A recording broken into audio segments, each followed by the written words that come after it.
퇴직 3년 앞둔 공무원, 영끌 투자로 은퇴 자금 2개월 만에 증발. 그냥 조용히 퇴직하고 공무원 연금 받으면서 여행이나 다니면 좋겠다. 40대 후반의 A씨는 늘 그렇게 생각해왔습니다. 20년 넘게 성실히 일해왔고 퇴직까지 이제 3년. 이대로만 가면 준비된 은퇴자로 박수 받으며 떠날 줄 알았죠. 하지만 인생은 우리가 짠 시나리오처럼 흘러가지 않습니다. 모아온 은퇴 자금 2억 5천만 원을 들고 시작한 부동산 투자. 영끌이라는 단어가 낯설지 않던 시대였기에 그저 남들처럼 따라간 거였는데 결과는 참혹했습니다. 투자한 오피스텔은 분양가보다 떨어졌고 전세도 안 나가 공실이 이어지며 대출 이자는 눈덩이처럼 불어났습니다. 단 2개월 만에 예금은 바닥났고 지금은 이자 갚기도 빠듯한 신세가 됐습니다. 은퇴는 준비만 잘하면 된다고? 사실 많은 분들이 착각하고 있는 게 있어요. 은퇴 준비 연금집 한 채, 약간의 금융 자산이면 끝이라는 생각이죠. 그런데 이게 너무 단편적인 시각입니다. 은퇴는 준비가 아닌 지속적인 관리와 리스크 대응력이 더 중요합니다.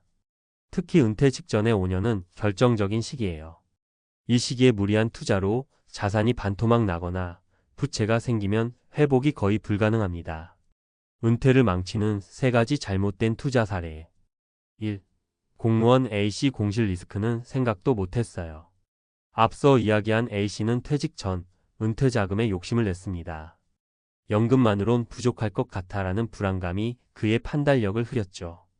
지인의 소개로 서울 외곽 신축 오피스텔에 투자했고 전세금이 오를 줄 알았지만 상황은 반대로 흘렀습니다. 공실이 4개월째 이어졌고 관리비까지 본인이 부담해야 했습니다. 게다가 중도금 대출은 고정금리가 아니라 변동금리라 이자 부담은 계속 커졌습니다.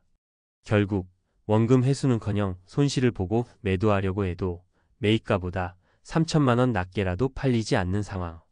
퇴직이 3년 남았지만 그는 이제 퇴직 후에도 계속 일해야겠구나 라는 현실을 마주하고 있습니다. 2. 퇴직한 52세 여교사 B씨 주식으로 월세 만들려고 했는데 경기도 중학교에서 근무하다 명예퇴직을 한 B씨. 연금은 매달 180만 원, 생활비로는 조금 부족하다고 생각했죠. 그래서 퇴직금 중 일부를 주식에 넣고 고배당 종목으로 월세 수익처럼 만들겠다는 계획이었습니다. 그런데 2022년부터 시작된 금리 인상과 증시 하락. 그녀가 매수한 종목은 30% 넘게 하락했고 배당도 반토막이 났습니다. 결국 원금을 손실본 채 매도하고 남은 퇴직금은 은행 예금에 묶어버렸습니다. 그녀는 말합니다. 주변에선 다들 투자로 돈 벌었다 하니까 나도 가만히 있으면 손해보는 것 같았어요. 그런데 나 같은 투자 초보가 따라했다가 은퇴 생활이 더 불안해졌네요. 3. 49세 대기업 팀장 C씨 하필 지금 회사까지 흔들려요. IT 대기업에서 일하던 C씨는 은퇴 후 건물주가 되겠다는 꿈이 있었습니다. 그래서 퇴직 전 미리 준비하겠다며 지방 아파트 2채를 대출로 매입했죠. 전세 끼고 샀으니 괜찮다고 생각했지만 시장은 예상을 벗어났습니다. 전세금이 급락하고 세입자가 나가면서 2채 모두 역전세 상태. 세입자에게 돌려줘야 할 전세금이 부족해 결국 추가 대출로 막았습니다. 문제는 여기서 끝이 아닙니다. 최근 회사도 구조조정 얘기가 나오면서 예정에도 없던 퇴직 압박이 다가오고 있습니다. C씨는 이렇게 말합니다. 나는 은퇴 자산을 늘리고 있었던 게 아니라 빚을 늘리고 있었던 거더라고요. 왜 이런 일이 반복될까? 심리적 불안감. 노후 자금이 모자라면 어쩌지? 라는 불안이 과잉 행동으로 이어집니다. 특히 남들도 다 한다는 말에 쉽게 휘둘리게 되죠. 정보의 편향성. 유튜브, 블로그, 주변 지인들 이야기에는 성공 사례만 부각되기 쉽습니다. 실패한 사례는 조용히 사라지니 나도 될 줄 아는 거예요. 은퇴 시기 직전의 착각. 이 정도는 괜찮겠지. 이제 곧 퇴직이니까 조금만 해보자. 바로 이 시점이 절대 투자에 나서면 안 되는 순간입니다. 은퇴 직전 5년 이렇게 준비해야 합니다. 지키는 것이 버는 것이다. 수익률 12%라도 좋으니 원금 손실 없는 자산 배분에 집중하세요. 퇴직 직전에는 절대 승부수를 두면 안 됩니다. 고정 수입 기반을 먼저 만들기. 연금, 임대료, 배당 등은 안정성과 지속성이 핵심입니다. 직접 관리가 필요한 수익 구조는 오히려 스트레스만 줍니다. 비상금 확보하기. 의료비, 자녀 문제, 주거 유지 등 갑작스러운 상황에 대응할 현금이 있어야 합니다. 최소 6개월 생활비는 현금 혹은 초단기 자산으로 준비하세요. 마무리하며. 요즘 말로 영끌은 젊은 세대만의 이야기가 아닙니다. 퇴직을 앞둔 중년에게도 내 인생 마지막 한 방이란 유혹은 강하게 다가오죠. 하지만 은퇴 준비는 한 방의 성공이 아니라 작은 실패를 피하는 전략의 연속입니다. 안정적인 은퇴는 모험이 아닌 관리의 결과라는 걸 기억해야 합니다.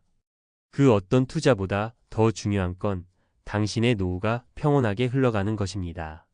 그러니 지금이라도 늦지 않았습니다. 당신의 자산 다시 점검해 보세요. 그리고 무엇보다 당신의 시간과 건강을 지키는 삶을 선택하세요. 퇴직 3년 앞둔 공무원, 영끌 투자로 은퇴 자금 2개월 만에 증발. 은퇴를 앞둔 시기는 자산의 축적기에서 소비 및 분배기로의 전환점입니다. 특히 50대 후반은 소득이 정점에 도달한 시기이기도 하지만 동시에 재정 리스크에 가장 민감한 시기이기도 합니다. 이 시기에 무리한 투자로 자산에 손실이 발생할 경우 회복은 거의 불가능하며 퇴직 이후 삶 전체에 심각한 영향을 미칠 수 있습니다. 오늘은 실제 사례를 통해 은퇴 직전 무리한 자산 운용이 가져오는 위험성과 어떻게 하면 은퇴 후 안정적인 삶을 이어갈 수 있을지 전문가적 관점에서 설명드리겠습니다. 은퇴 직전 자산 운용의 골든타임. 퇴직을 앞둔 35년은 자산관리 전략에서 가장 중요한 보정기입니다. 이 시기에는 자산 증식보다는 자산 보존이 최우선 과제입니다.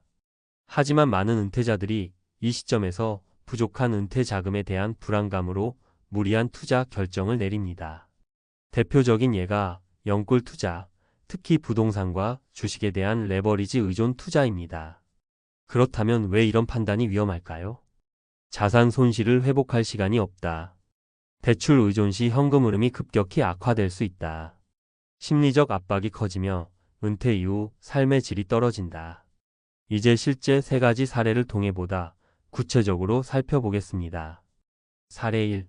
47세 공무원의 오피스텔 투자 실패. 서울의 한 구청에서 근무하던 A씨는 정년 퇴직까지 3년을 앞두고 있었습니다.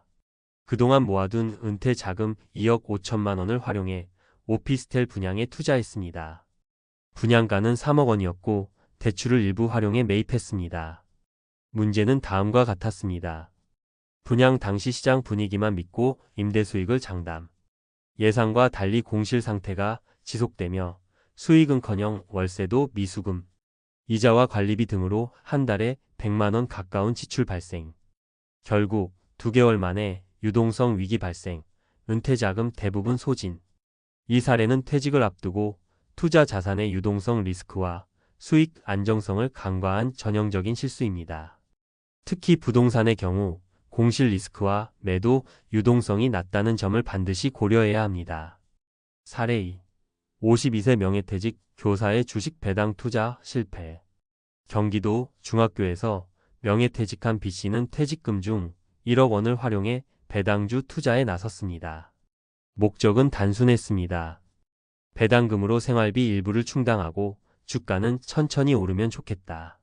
하지만 예상과는 달리 금리 인상기와 경기 둔화로 배당이 급감. 투자 종목의 주가가 30% 이상 하락. 결국 원금 손실을 견디지 못하고 손절. 이 사례에서 가장 큰 문제는 시장의 사이클과 종목의 내재, 가치 분석 없이 단순히 배당 수익률만을 보고 투자했다는 점입니다. 은퇴 이후의 투자 전략은 예측 가능한 현금 흐름이 중심이 되어야 하며 단기 변동성에 취약한 자산 편입은 신중해야 합니다. 사례 3. 대기업 팀장의 지방 아파트 매입 실패. 49세 C씨는 수도권 대기업에 근무하며 은퇴 후 수익형 자산으로 임대사업을 꿈꿨습니다. 지방 아파트 2채를 전세 끼고 매입했으며 전세금이 빠지지 않으리라는 전제를 바탕으로 레버리지를 극대화했습니다. 그러나 부동산 시장의 급격한 변화로 전세 가격이 하락했고 세입자가 나간 뒤에는 역전세 리스크에 직면하게 되었습니다. 세입자 보증금 반환을 위해 추가 대출 발생. 두 채 모두 공실 상태로 이자 부담이 커짐. 그 와중에 회사 구조조정 소식까지 겹쳐 조기 퇴직 가능성이 높아진 상황. C씨의 경우는 미래 현금 흐름에 기반한 과도한 레버리지의 전형적인 실패 사례입니다. 특히 전세가율 하락, 금리 인상, 지역 부동산 수요 위축은 예측 가능한 리스크였지만 이를 간과한 결과입니다. 전문가가 말하는 은퇴 전 자산관리 전략 3가지. 1. 자산 보호를 최우선으로 두어라. 퇴직이 가까워질수록 자산의 안정성이 가장 중요합니다.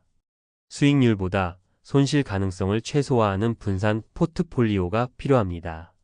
원금 손실 없는 채권형 펀드, MMF, 정기예금 중심, 상장 지수펀드 ETF도 고배당 중심으로 제한 편입.